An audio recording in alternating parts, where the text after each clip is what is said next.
Halo, selamat malam pemirsa Dama TV. Apa kabar? Semoga selalu luar biasa dan selalu bahagia. Senang sekali rasanya saya Nisha Naila dapat kembali hadir menjumpai Anda tentunya dalam program acara Manage Your Mind. Mind is not everything, but everything come from your mind.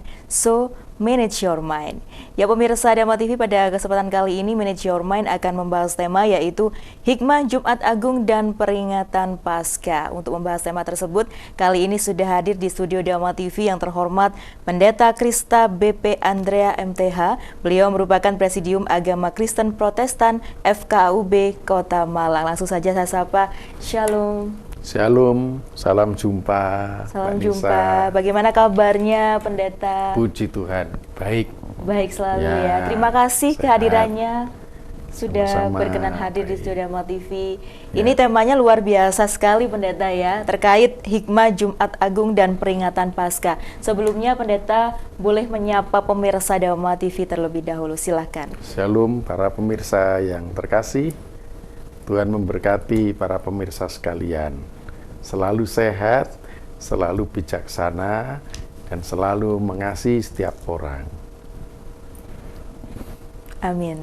Iya, Pendeta langsung saja ya pada malam hari ini Monggo, kita diskusi ya. bersama terkait tema kita pada malam hari ini yaitu hikmah Jumat Agung dan peringatan Paskah. Ya. Sebelumnya saya ingin bertanya, Jumat Agung ini adalah peringatan apa, Pendeta Krista? Boleh disampaikan. Begini Mbak. Iya. Jadi untuk bisa memahami Jumat Agung, sebenarnya gampang itu jawabannya. Tapi begini, hari raya paling pokok dari umat Kristen kan ada 5 dalam satu tahun, yaitu Natal, itu memperingati hari lahir Sang Kristus, Mesias. Terus yang kedua ini Jumat Agung.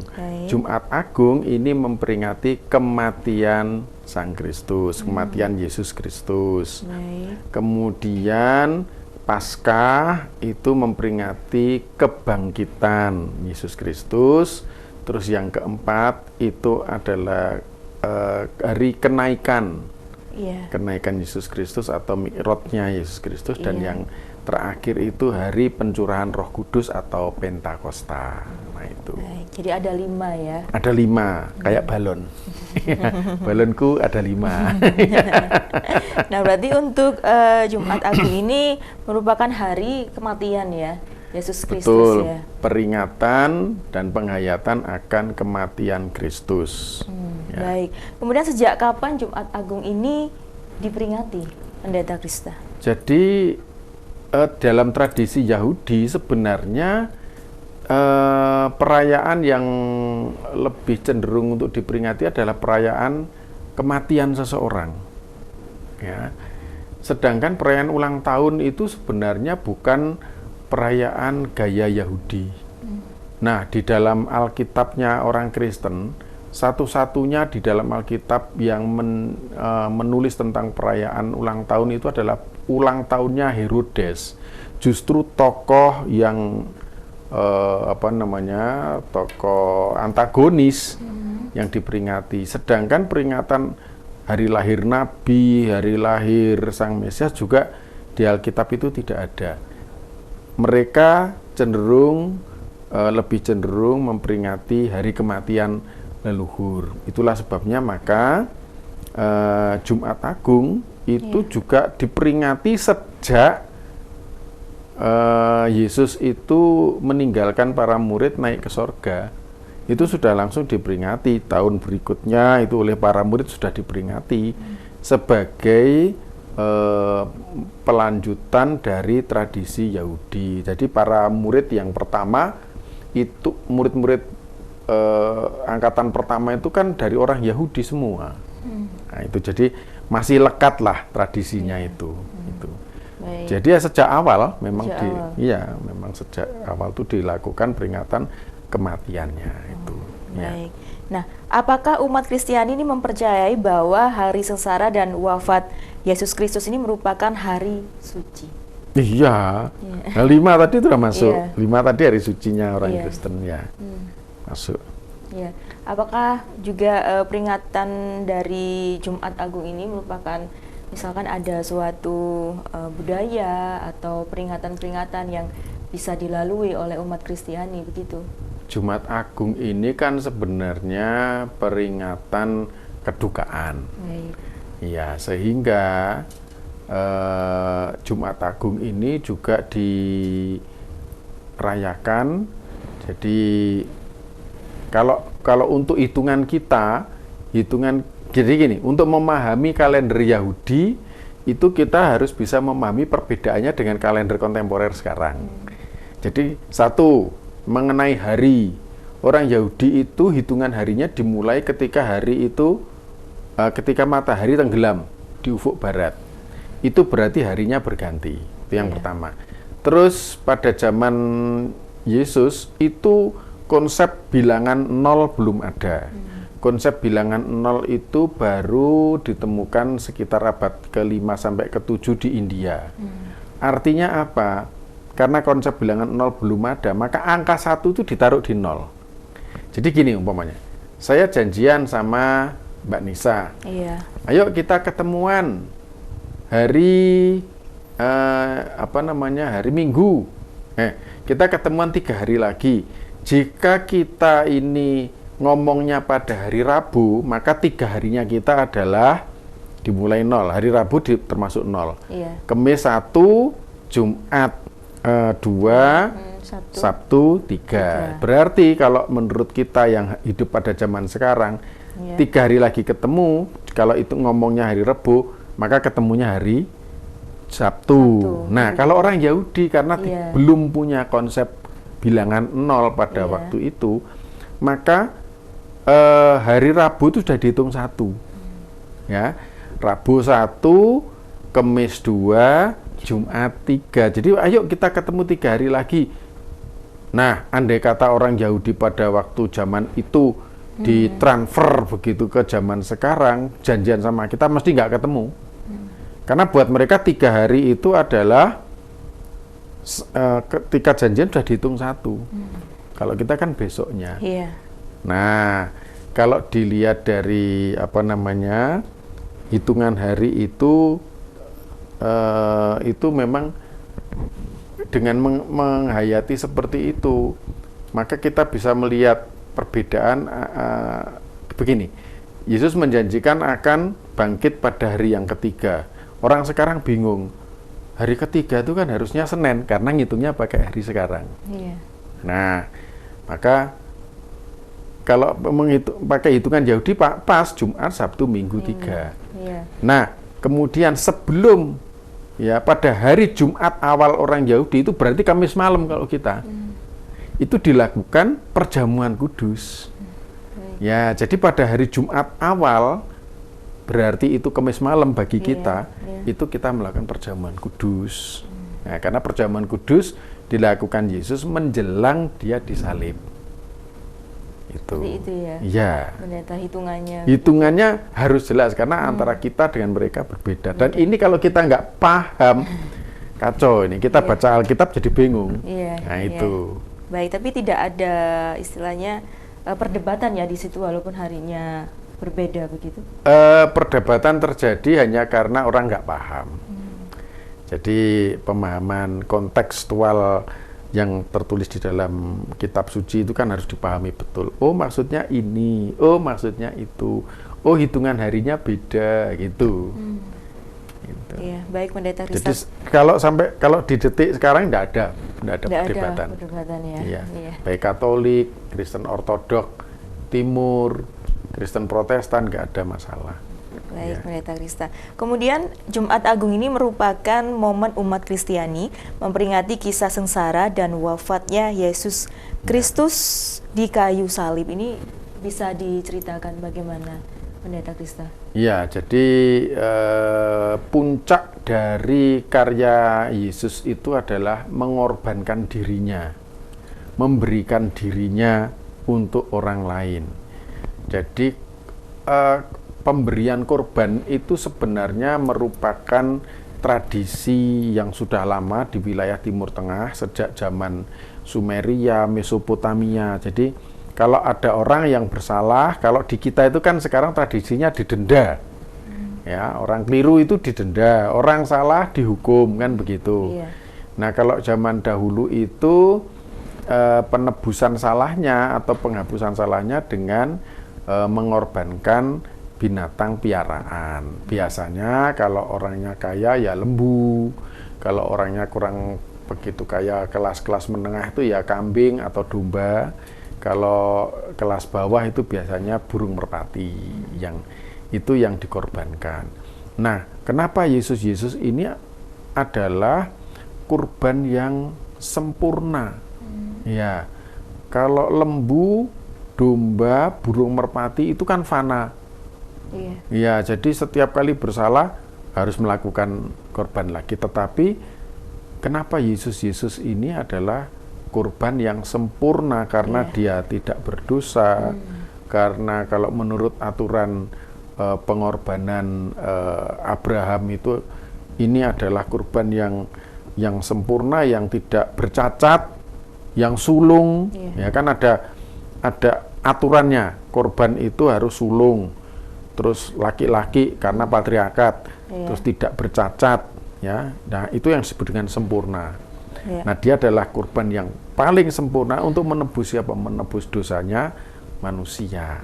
Baik, Pendeta Krista, kita akan lanjutkan lagi ya, Pendeta. Baik. Ya, setelah yang satu ini tetap dalam program acara Manage Your Mind.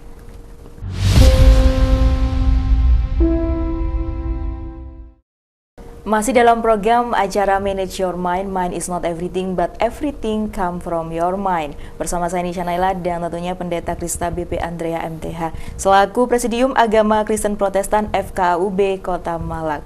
Ya, kita lanjutkan lagi tema kita pada malam hari ini, yaitu Hikmah Jumat Agung dan Peringatan Paskah. Tadi sempat terpotong ya Pendeta Krista terkait pertanyaan saya, yaitu Jumat Agung merupakan momen umat Kristiani memperingati kisah sengsara dan wafatnya Yesus Kristus di kayu salib. Ini tadi pembahasannya luar biasa terkait mengapa Yesus Kristus itu dikorbankan, mengapa kok tidak lembu, merpati, dan lain sebagainya. Bisa dijelaskan kembali kepada pemirsa Dhamma TV. Silakan Pendeta. Yesus Kristus itu adalah korban yang paling sempurna. Ya, karena dia sekaligus imam, ya, sekaligus imam, tapi juga sekaligus korban itu sendiri. Jadi yang menyerahkan korban dan korbannya itu ada pada dia. Nah, kalau kambing, domba, lembu, lalu burung merpati itu korban-korban yang fana. Dan pengorbanan dengan menggunakan medium-medium binatang itu harus selalu diulangi setiap kali orang melakukan kesalahan atau dosa. Tapi dengan pengorbanan Yesus yang sempurna, mengapa dia sempurna?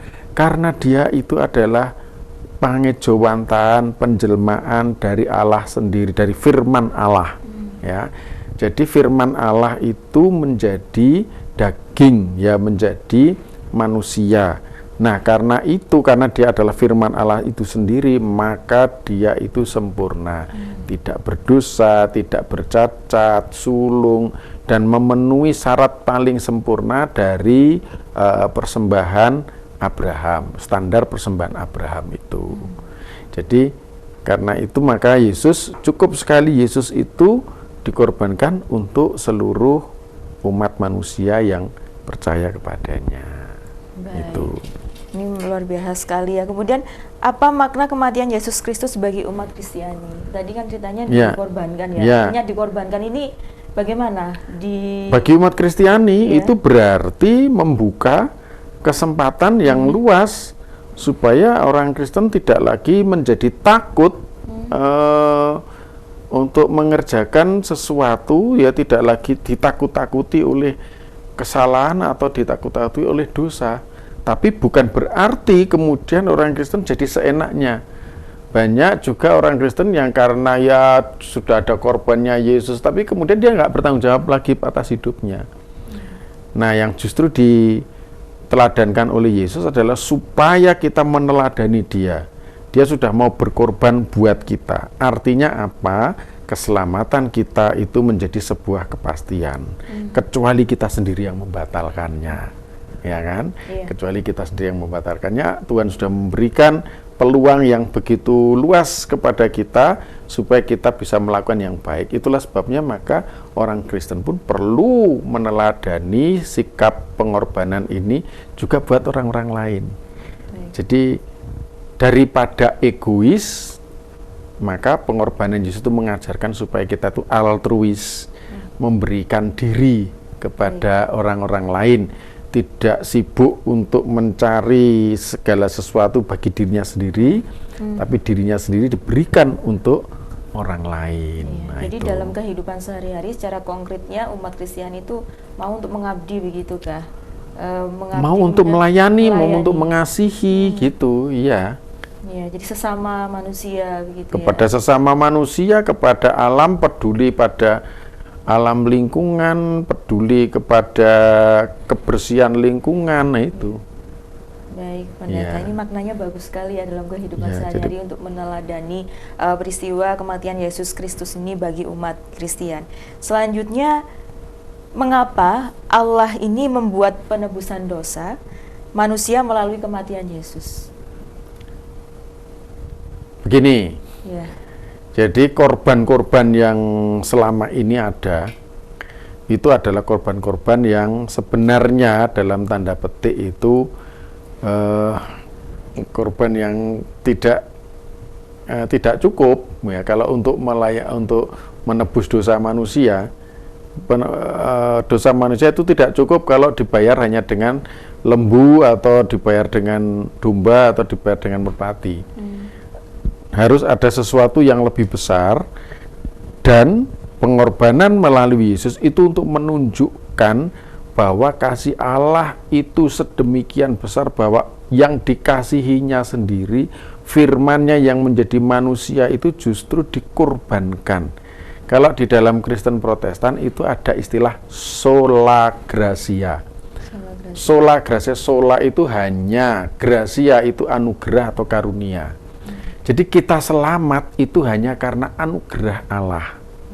Nah, Allah sudah menganugerahkan putra tunggalnya atau pangejowantahan dari firman-Nya itu untuk dipersembahkan sebagai penebus dosa manusia. Dan ini nggak ada duanya dalam segi pengorbanan. Ya, oleh karena itu yang semula korban-korban binatang itu tidak layak, ini adalah korban yang paling layak.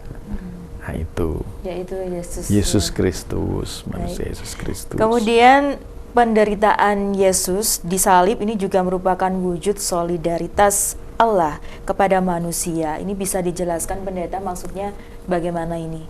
Oh gini, akibat dari dosa yang dilakukan, jadi gini, di dalam pemahaman Kristen, manusia itu tidak mungkin bisa menebus dosanya bahkan dengan menggunakan pahala yang ia lakukan. Dalam pemahaman Kristen tidak ada satupun pahala yang bisa dilakukannya itu bisa menutup besarnya dosa. Umpamanya begini, saya baru saja menolong seseorang, ya. Oke, ini perbuatan baik. Tapi kemudian saya cerita sama orang lain. Iku lho mang, mari tak tolong. Pada saat itu langsung nggak ada nilainya pertolongannya. Karena dia pamer perbuatan baiknya. Sehingga dosanya itu tidak kunjung bisa ditutupi dengan perbuatan baiknya. Ya, tidak ada lagi kesempatan bagi dia untuk bisa memperbaiki diri kalau hanya dengan usahanya sendiri.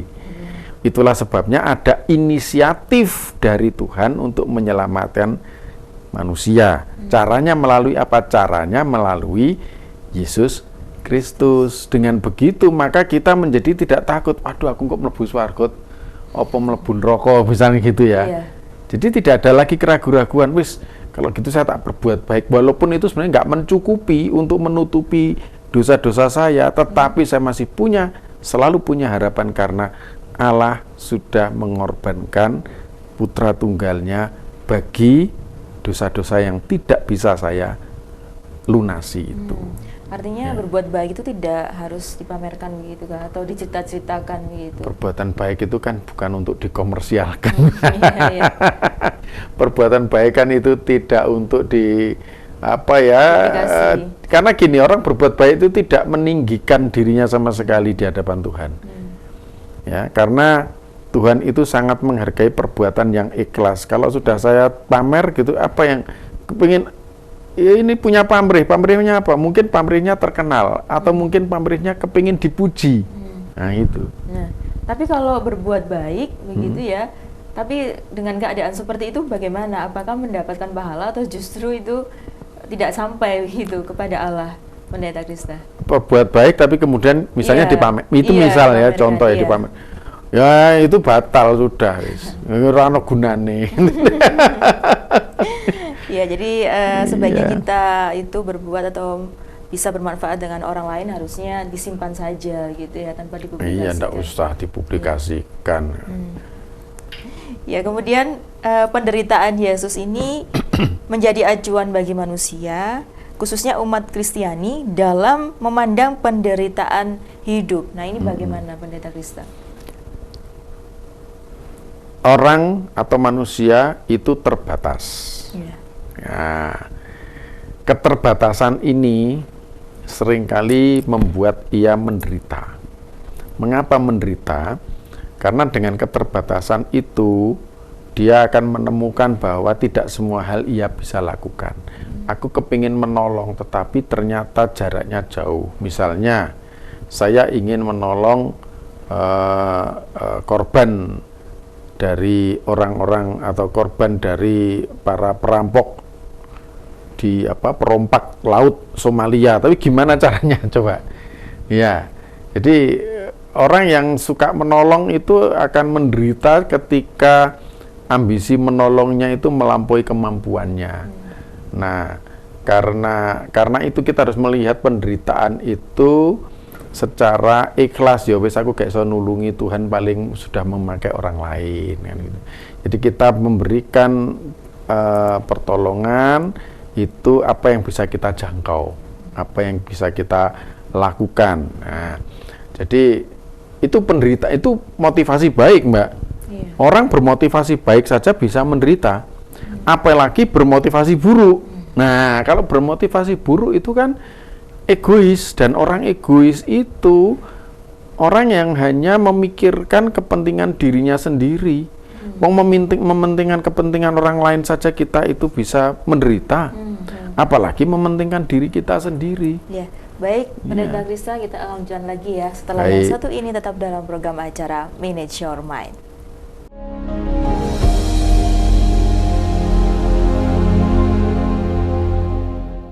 Terima kasih Anda masih bersama kami dalam program acara Manage Your Mind. Mind is not everything, but everything come from your mind. Pemirsa, memang pikiran itu bukan segalanya ya, tapi segalanya berawal dari pikiran. Untuk itu mari kita menjaga hati dan juga pikiran kita agar kita selalu menjadi pribadi yang selalu positif. Ya, kita lanjutkan lagi perbincangan kita pada malam hari ini dengan tema yaitu Hikmah Jumat Agung dan Peringatan Paskah dengan Pendeta Krista tentunya. Ya, Pendeta, kita lanjutkan lagi ya. Tadi sempat terpotong juga, penderitaan Yesus disalib ini menjadi acuan bagi manusia, khususnya umat Kristiani dalam memandang penderitaan hidup. Nah, ini bisa dilanjutkan kembali maksudnya seperti itu apa? Tadi sudah diomongin. Segala sesuatu berangkat dari pikiran, ya kan? Iya. Orang kalau pikirannya bersih, ya, itu orang yang tidak menderita. Tetapi siapa yang bisa menjamin bahwa orang itu pikirannya selalu bersih? Jadi orang itu memang perlu berlatih terus-menerus supaya menjadi bersih. Tetapi kita tahu bahwa itu terbatas, tidak mungkin kita bisa membersihkan sama sekali diri kita. Itulah sebabnya kita membutuhkan Kristus. Nah, bagi orang-orang Kristen dengan adanya motivasi bahwa sudah ada Kristus yang akan menutupi apa yang tidak mampu kita lakukan, itu membuat kita melakukan apapun itu dengan sukacita. Bahkan ketika kita bersusah payah untuk orang lain, itu kita bersukacita. Kita ikut di dalam itu kalau di dalam Roma pasal 6 ya, ayat 10 sampai 12, itu artinya kita turut menderita di dalam kematian Kristus. Karena apa? Kita menjadi tulus ya, ikhlas bagi orang lain seperti Kristus juga sudah menjadi tulus ikhlas untuk menebus dosa kita. Artinya apa? Saya ini sebenarnya sesuatu yang tidak berharga. Coba Mbak Nisa, kalau kita lihat, saya menjadi Mbak Nisa, saya, siapapun juga menjadi menarik karena kita masih bisa dilihat oleh mata. Coba dijauhkan sedikit, zoom out, dilihat dari angkasa kira-kira jarak 1 kilo. Apakah masih kelihatan bagusnya? Kalau ditambah lagi jaraknya dilihat dari bulan, nggak kelihatan kita itu. Terlalu kecil. Jadi jangkauan kita sangat terbatas.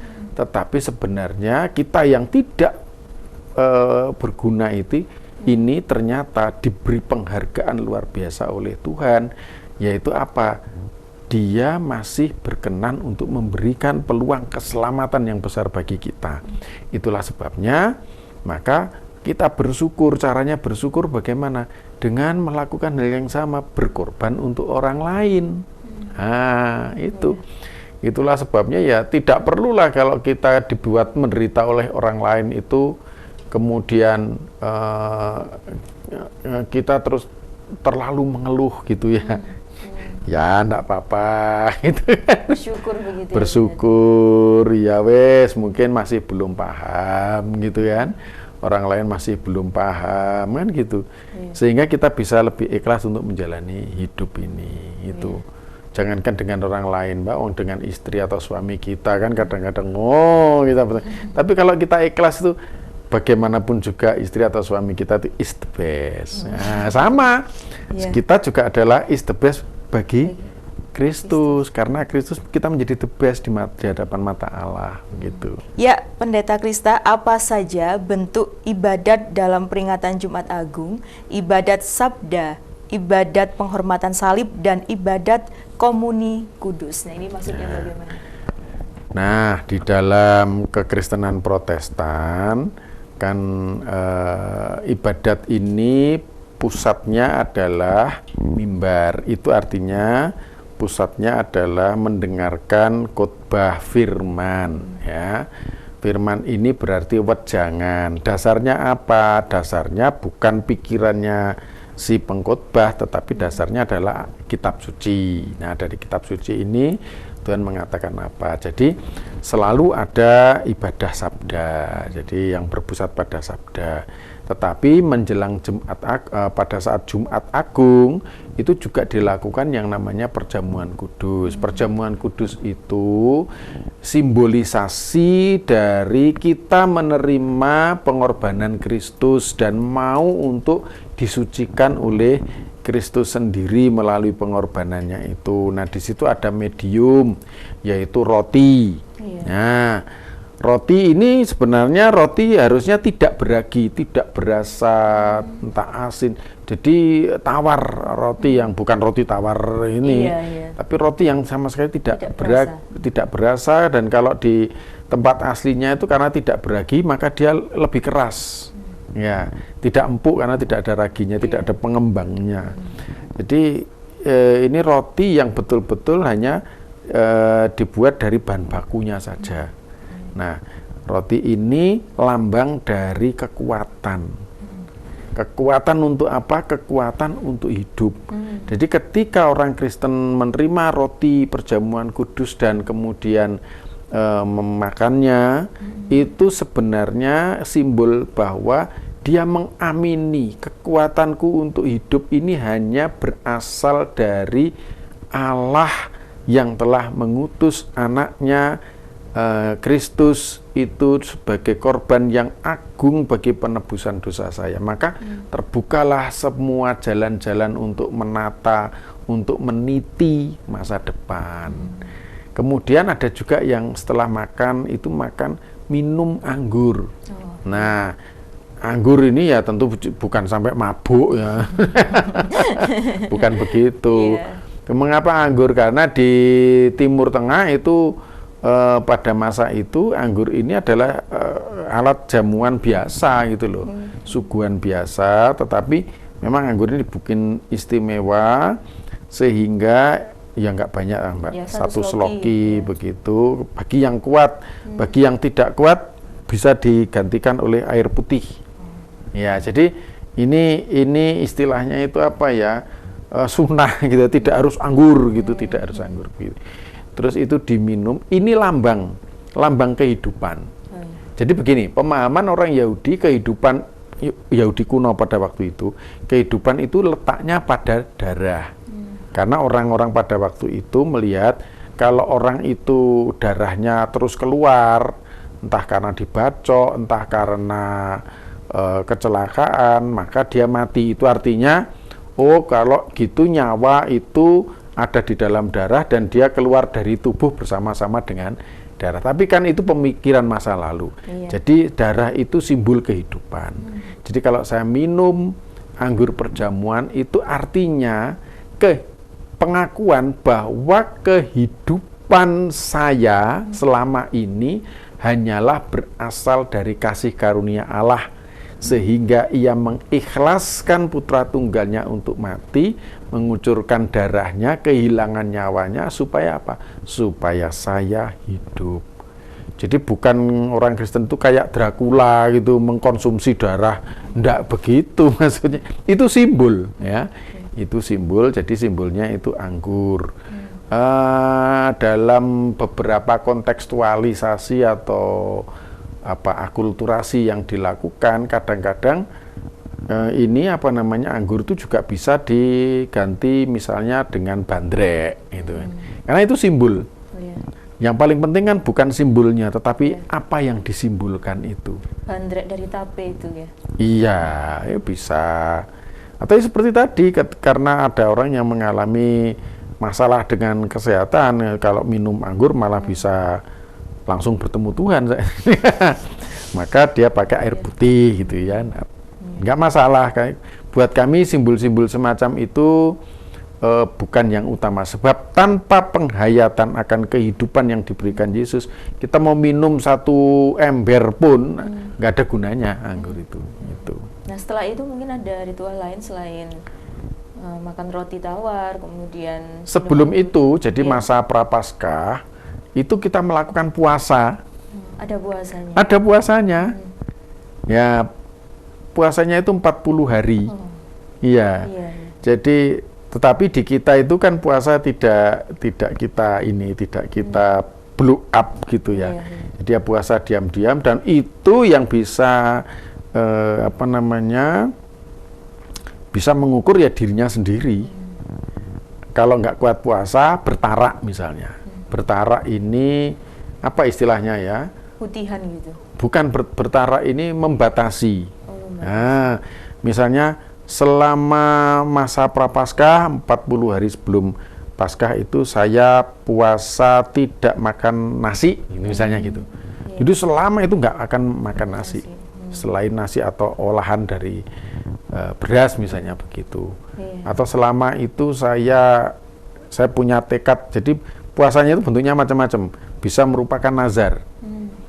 Selama puasa itu saya ada yang betul-betul puasa, ya betul-betul puasa. Jadi nanti dari selama 40 hari itu hari Minggu tidak puasa, tapi 6 hari itu puasanya ya 24 jam itu, hanya malam gitu minum boleh, ini makan tidak.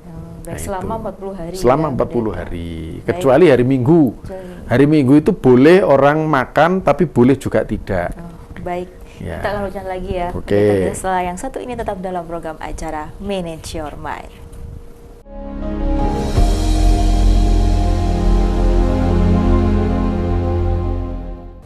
Terima kasih Anda masih bersama kami dalam program acara Manage Your Mind. Mind is not everything, but everything come from your mind. Bersama saya Nisha Naila dan tentunya Pendeta Krista BP Andrea MTH membahas tema yaitu Hikmah Jumat Agung dan Peringatan Paskah.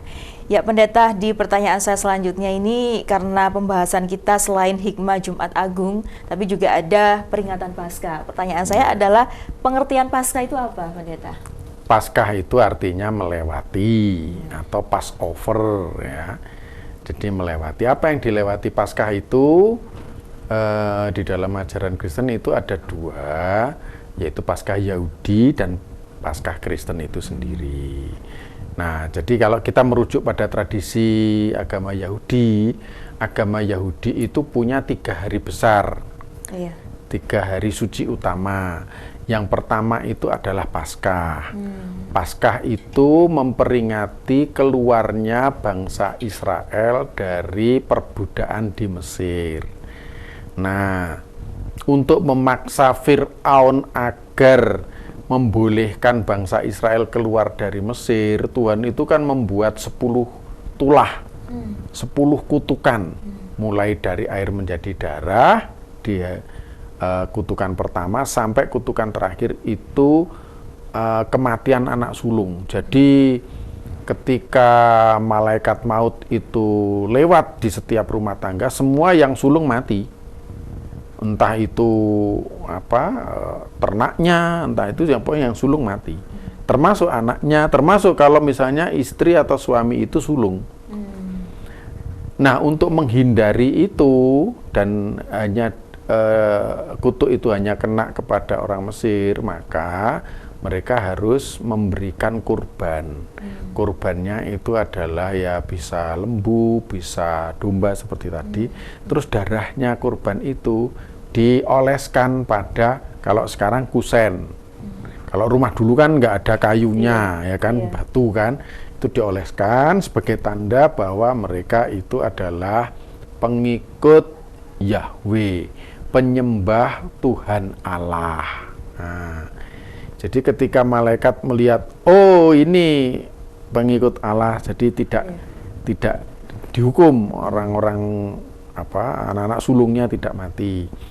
Nah, setelah malam yang mengerikan itu, maka esoknya mereka dibebaskan oleh Fir'aun, karena Fir'aun anaknya juga kena, anak sulungnya juga mati, dibebaskan oleh Fir'aun. Dan mulailah perjalanan di padang gurun. Nah, keluarnya bangsa Israel dari tanah Mesir menuju tanah perjanjian di Palestina itu, inilah yang diperingati sebagai Paskah. Di dalam bahasa Ibrani disebut Hag HaPesach. Ha itu sang, hak itu perayaan. Hag HaPesach berarti perayaan Paskah. Nah, 50 hari setelah itu mereka mendapatkan 2 loh batu, 2 hukum. Jadi hukum yang diberikan Tuhan kepada Musa di Gunung Sinai atau nama lainnya Gunung Horeb. Nah, itu diperingati sebagai hari ke-50. Hari ke-50 di dalam bahasa Ibrani itu Hag HaShavuot. Jadi itu peringatan yang kedua, hari raya besar ya, umat Yahudi. Kemudian yang ketiga itu Hag HaSukot, karena dalam perjalanan selama 40 tahun dari Mesir menuju ke tanah perjanjian itu mereka melewati padang gurun. Sebelum Tuhan menudungi mereka dengan awan api pada malam hari atau tiang api pada malam hari atau tiang awan pada siang hari, mereka itu menggunakan dedaunan palem untuk menutupi supaya tidak terlalu panas. Maka itu disebut sebagai hari raya pondok daun. Nah, dalam bahasa Ibrani atau bahasa asli kitab perjanjian lama itu disebut Hag HaSukot. Sukot itu daun. Nah, merujuk kepada 3 hari raya Yahudi. Jadi hari raya Yahudi itu punya Paskah sendiri, memperingati keluarnya bangsa Israel pada zaman Musa. Kemudian kalau orang Kristen, Yesus mati itu justru pada hari raya Paskah Yahudi. Ya. Nah, tetapi Paskah Yahudi kan jatuh hari Sabtunya. Yesus bangkitnya kan hari Minggunya. Maka orang Kristen itu kemudian memperingati hari kebangkitan Yesus itu pada hari Minggunya. Nah, hari Minggu apa? Itu hari Minggu bulan Nisan, tanggalnya 16. Nah, itu apa sih? Hari Minggu bulan Nisan. Bulan Nisan itu adalah bulan pertama dalam kalender Yahudi. Nah, kalau di kita kan bulan pertamanya Januari, kalau di mereka tuh bulan pertamanya Nisan. Nah, Nisan itu kalau dikonversikan ke kalender Gregorian, kalender Masehi, itu bulannya sekitar Maret sampai April, tergantung pada evolusi bulan. Jadi bulan mengitari bumi, ketika dia sampai pada batas awal musim semi melewati ekuator. Nah, minggu pertama ya setelah bulan bersentuhan dengan garis imajiner ya ekuator, itulah yang disebut dengan Minggu Paskah. Karena Yesus meninggalnya pas hari Minggu setelah bulan purnama ekuator itu tadi. Nah, itu. Jadi makanya tanggalnya selalu berubah, karena yang dijadikan patokan bukan tanggal melainkan hari Minggu pertama setelah bulan purnama, bulan pertama evolusi bulan, orbit bulan itu berpotongan dengan orbit ekuator bumi. Jadi gitu. Itu Paskahnya dilaksanakan setelah yang tadi yang Pendeta Krista sampaikan Yahudi tadi itu ya? Ya. Jadi kemudian setelah itu kita tarik mundur ke belakang 3 hari sebelumnya menurut hitungan Yahudi, Jumatnya kan gitu. Jadi Jumat itu Jumat Agung, Yesus meninggal. Jumat, Sabtu, Minggu, pas Minggunya itu Yesus bangkit. Itu dinamakan Paskah. Disebut Paskah karena dia sudah melewati penderitaan, kematian, dia bangkit. Kalau Paskah Yahudi setelah mereka melewati penderitaan perbudakan di Mesir. Jadi Paskah artinya Passover atau melewati. Baik, jadi kalau untuk tahun ini hari Paskah jatuh di bulan Maret ya. Betul, tahun ini bulan purnama ekuatornya itu kan tanggal 25 Maret jam 3 pagi. Itu persentuhan perpotongan orbit bulan purnama dengan ekuator persis jam 3 pagi kalau untuk waktu kita, sehingga minggu pertamanya itu kan hari Minggu pertamanya kan tanggal 31. Maka tanggal 31 itu jatuh hari raya Paskah itu. Ya, luar biasa sekali Pendeta Krista. Kemudian apa saja rangkaian masa Prapaskah hingga Pekan Suci bisa disebutkan dan dijelaskan, itu bagaimana rangkaiannya? Jadi awal dari masa raya Paskah itu dimulai dari 40 hari sebelum Paskah. Itu jadi pada bulan Februari kemarin, kalau Mbak Nisa lihat di jalan-jalan para pemuda atau ibu-ibu atau bapak-bapak itu keningnya ada tanda salib. Itu dimulai dengan yang namanya Hari Rabu Abu. Hari Rabu. Rabu Abu. Ya, Hari Rabu Abu itu awal dari masa raya Paskah, tapi kemudian dilanjut dengan Kamis. Nah, di kita itu kan hitungannya Kamis putih. Kamis putih itu Kamis mal buat kita tuh Kamis itu masih malam, tapi malamnya Kamis itu bagi orang Yahudi sudah Jumat. Jadi Kamis putih itu Kamis ketika kita menghayati itu masa Yesus betul-betul. Sekarang begini, Yesus itu tahu kapan matinya. Menjelang dia mati, dia sudah mempersiapkan murid-muridnya. Sekarang sampai nek dikandani, dikasih tahu bapak sampean, Nduk, aku nanti aku tanggal sekian mati, Nduk. Bagaimana rasanya? Wah, kan sedih toh. Kadang-kadang kita lalu melakukan penolakan gitu ya, denial gitu. Itu Kamis Putih itu adalah masa-masa kita menyongsong kematian Kristus. Makanya disebut Kamis Putih, kita harus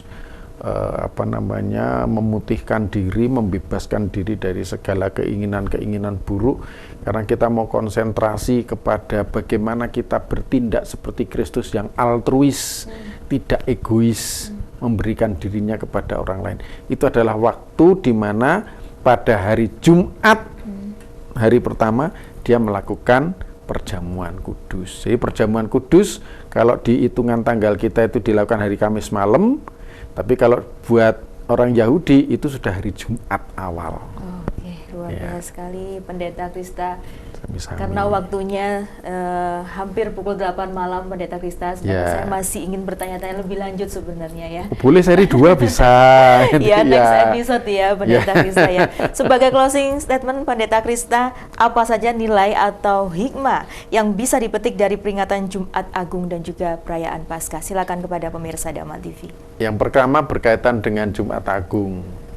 Ini yang membuat kita memiliki semangat senantiasa untuk tidak bosan-bosan, tidak segan-segan berbuat baik, mengorbankan kepentingan diri sendiri untuk orang lain. Ya. Jadi itu yang sudah diteladankan Kristus, dan kita selalu punya harapan, sebab dengan kebangkitan Kristus itu, kalau kita kembali mengacu pada Roma pasal 6 ayat 12, itu sebenarnya adalah kebangkitan kita juga. Kita juga dibangkitkan, kita yang semula tidak punya harapan, menjadi memiliki harapan yang sangat besar, bangkit bersama-sama Kristus melakukan karya-karya yang baik bagi banyak orang. Itu. Baik. Terima kasih Pendeta Krista, saya banyak belajar dari dialog kita pada malam hari ini, dan semoga ini bermanfaat kepada pemirsa Dhamma TV. Sekali lagi terima kasih, sehat selalu. Sama-sama Mbak Nisa, senantiasa sehat, itu yang paling penting. Iya, sehat selalu juga untuk Pendeta Krista. Baik pemirsa Dhamma TV, itu tadi perbincangan saya dengan Pendeta Krista Budi Prasetyanto Andrea MTH selaku Presidium Agama Kristen FKUB Kota Malang. Saksikan selalu program acara Manage Your Man setiap hari Selasa pada pukul 19.00 waktu Indonesia Barat hanya di Dhamma TV. Akhir kata, saya Nisha Naila beserta kru yang bertugas mengucapkan terima kasih atas kebersamaan Anda. Dhamma TV selalu damai di hati. Selamat malam dan sampai jumpa.